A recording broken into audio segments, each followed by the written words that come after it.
waan keessa namatti dhaloota ammaa kanatti maaltu uumamuu danda'a waan jedhu keessoo namaatitti namatti dhagama. Baay'een keenya nama akka isaanii kana ta'uudhaaf seenaa hojjechuudhaaf nama seenaa ta'uudhaaf dhaloonni kunis dhaloota seenaa hojjetu ta'utu nurra jira.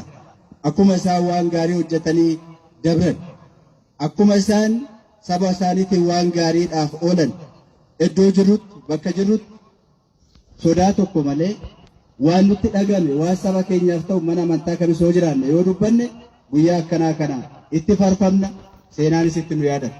Wanni abbaa keenyarraa barre kanaa jechuudha. Kanaaf wanti Arsii godina Arsii kana keessaa ta'u akka Arsii Sikkoo Mandootti hayyuu hedduu qabna. Hayyuun hedduun nu keessaa bahee jira. Hayyuun keenya iddoo baay'ee isaatti nama sarfachiisan, beekumsas qaban, diinagdees galchan, saba keenyas kan dhabe saddaan galchan, hayyummaa qaban, qabeenya qaban, beekumsa qaroomina ammayyaa qaban. Amma yeroo baay'ee isaa wanta jenereeshinii yookaan dhaloonni ammaa har'a goonu kana abbootiin keenya kalee godhaa ture.